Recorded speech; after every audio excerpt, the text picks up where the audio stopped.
कुछ वीरों की कहानियाँ ऐसी होती हैं जिनके नाम दीवारों और फाइलों में नहीं होता, मगर उन्होंने देश की सुरक्षा के लिए खुद को कुर्बान कर दिया और कहीं इस भीड़ में गुम हो गए। आज की कहानी एक ऐसे एजेंट की है जिसने अपने देश की सुरक्षा के लिए अपने आप को बर्बाद कर लिया। इस कहानी को जानने के लिए वीडियो के आखिर तक बने रहें। अगर आप हमारे काम को अप्रिशिएट करते हैं तो चैनल को लाइक, शेयर, सब्सक्राइब करना ना भूलें। कहानी की शुरुआत वेस्ट पाकिस्तान 1971 से होती है, जहां पर ब्रिगेडियर परवेज सैयद अपने आर्मी ऑफिसर्स को बता रहे होते हैं कि हमें अब इंडिया के खिलाफ कैसे जीतना है और ईस्ट पाकिस्तान को आजाद होने से कैसे रोकना है। ब्रिगेडियर परवेज सैयद को इंडिया की सारी इंफॉर्मेशन हिदायत खान से मिलती है, जो पाकिस्तान के सामने यह दिखाता है कि वह इंडिया के खिलाफ है। इस वजह से हिदायत और परवेज में काफी गहरी दोस्ती हो जाती है, मगर हिदायत एजेंट असल में इस दोस्ती की वजह से पाकिस्तान की सारी इंफॉर्मेशन इंडिया में देता है। वह यह काम काफी सालों से कर रहा है, मगर उसे रिसेंटली पता लगता है कि उसे लंग कैंसर है, जिस वजह से अब वह आने वाले ऑपरेशन की इंफॉर्मेशन इंडिया के एजेंट्स को नहीं दे पाएगा, क्योंकि कभी भी उनकी मौत हो सकती है। इसलिए वह अपनी 20 साल की बेटी सहमत, जो कि दिल्ली यूनिवर्सिटी में पढ़ती है, उसे एजेंट बनने को बोलता है। सहमत इस काम के लिए तैयार हो जाती है, क्योंकि वह भी अपने फादर की तरह इस देश के लिए काम करना चाहती है। सहमत रॉ इंटेलिजेंस एजेंसी ज्वाइन कर लेती है और वहाँ पर उसको ट्रेन सीनियर रॉ ऑफिसर मानव चौधरी और उनका असिस्टेंट निखिल बख्शी करते हैं। सहमत प्रूव कर देती है कि वह इस काम के काबिल है, अपनी इंटेलिजेंस, क्विक स्टडी, मेमोरी और फास्ट जजमेंट से। सहमत को इस काम के खतरे और उसमें सेक्रीफाइस के बारे में समझाते हैं और बोलते हैं कि अगर तुम्हारा पर्दाफाश होने वाला है तो समझ जाओ कि हो चुका है। ट्रेनिंग के दौरान सहमत को फायरिंग और फाइटिंग भी सिखाई जाती है। इसके बाद सहमत की शादी ब्रिगेडियर परवेज सैयद के छोटे बेटे इकबाल के साथ कर दी जाती है। यह शादी ब्रिगेडियर साहब हिदायत से दोस्ती के तौर पर करते हैं। शादी के बाद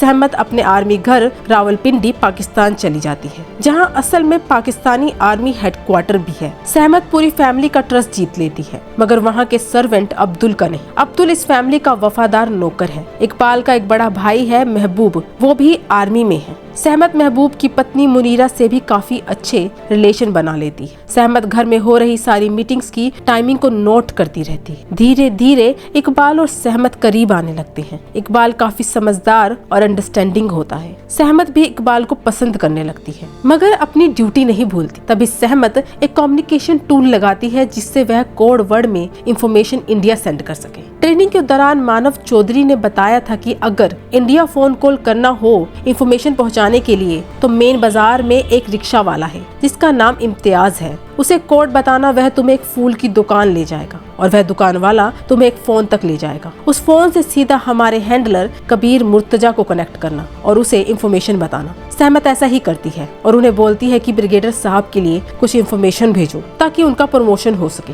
सहमत के घर से ब्रिगेडियर यानी उनके ससुर जी के लिए एक शॉल आता है। उस शॉल में इंडिया के एक ट्रेनिंग कैंप की लोकेशन होती है। जब यह इंफॉर्मेशन ब्रिगेडियर साहब अपने से बड़े ऑफिसर्स को देते हैं, तब उनका प्रमोशन हो जाता है। ब्रिगेडियर साहब अब मेजर जनरल बन जाते हैं। मेजर जनरल बनने की वजह से पाकिस्तान की सारी इम्पोर्टेंट फाइल्स उनके घर से होकर जाती है, मगर तभी सारी मीटिंग्स सहमत के ससुराल में ना होकर अब लेफ्टिनेंट जनरल बेग के घर में होगी। तभी पता लगता है कि सहमत के पिताजी हिदायत की मृत्यु हो गई। सहमत इंडिया वापस आती है फ्यूनरल के लिए, जहाँ पर सहमत मानव चौधरी से मिलती है। वह उसे अपना ध्यान रखने को बोलते हैं। रावलपिंडी पाकिस्तान वापस आने के बाद सहमत अपने काम पर लग जाती है। घर में आर्मी स्कूल की टीचर्स आ रखी होती है मुनीरा सैयद से मिलने, क्योंकि मुनीरा एनुअल डे सेलिब्रेशन के लिए मदद करती है टीचर्स की। सहमत भी मुनीरा के साथ एनुअल डे के लिए बच्चों को गाना सिखाने में मदद करती है। सहमत अटेंडेंस बुक से 15 बच्चे चुनती है। उसमें से एक बच्चा जेन बेग होता है। सहमत जेन बेग को इसलिए चुनती है क्योंकि पाकिस्तानी आर्मी मीटिंग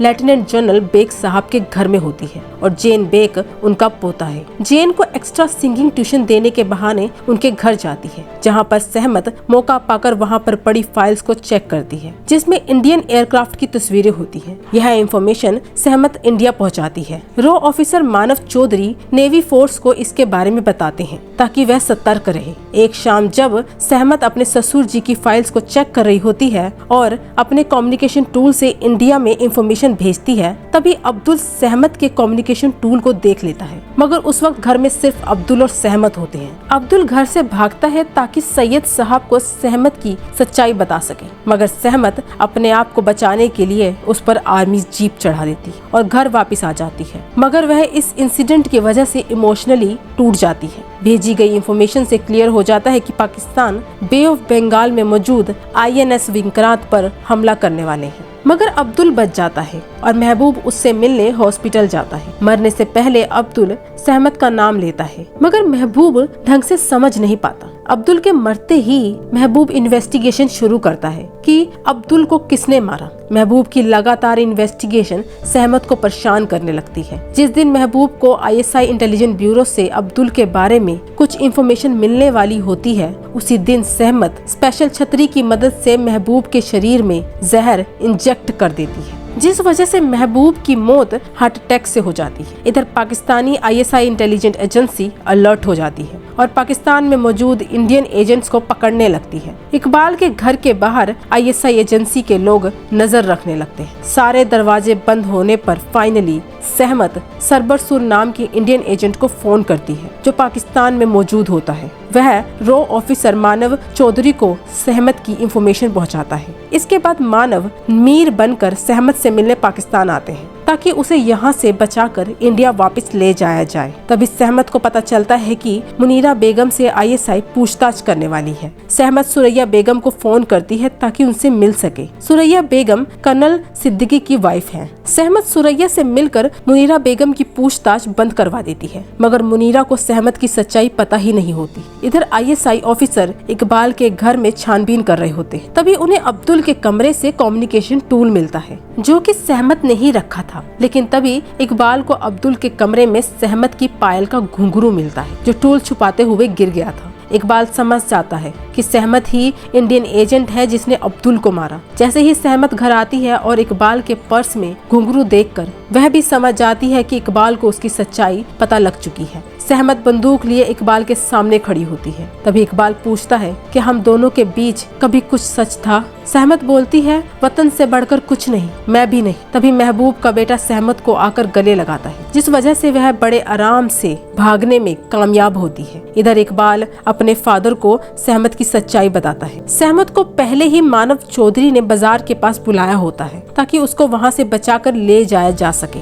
सहमत बच्चे और ड्राइवर को पीछे छोड़कर आगे बुर्का पहनकर अकेली जाती है, जहाँ पर इकबाल अपने ऑफिसर्स के साथ पहुँच जाता है। तभी मानव उन पर एक बॉम्ब गिरने को बोलता है, क्योंकि वह नहीं चाहता सहमत पाकिस्तान को इंफॉर्मेशन दे पाए, जिसमें इकबाल और सहमत मर जाते हैं और मानव चौधरी अपनी टीम के साथ सेफ हाउस पहुँच जाता है। तभी उसके सामने सहमत होती है, जो रो रही होती है। तब पता लगता है कि सहमत ने बुर्का बदल लिया था दूसरी एजेंट के साथ, क्योंकि उसे लगा कि पाकिस्तानी एजेंट्स उसका पीछा न कर रहे हो, मगर वह हैरान थी कि मारने वाले मानव चौधरी थे। इसके बाद सहमत को एहसास होता है कि उसकी वजह से एक पूरी फैमिली बर्बाद हो गई। टूटी हुई सहमत वापस इंडिया लौट आती है, जहाँ पर उसे पता लगता है कि वह इकबाल के बच्चे की माँ बनने वाली है। इंडिया फिर से पाकिस्तान आर्मी से वॉर जीत जाती है। आखिर में हम सहमत को अकेले बैठे हुए देखते हैं, जो सिर्फ खिड़की के बाहर देख रही होती है, और वह भी उन वीरों की तरह कहीं गुम हो जाती है। और यहीं पर फिल्म खत्म हो जाती है। इसी तरह की एक्सप्लेनेशन वीडियो के लिए चैनल को लाइक, शेयर, सब्सक्राइब करना ना भूलें। Thank you.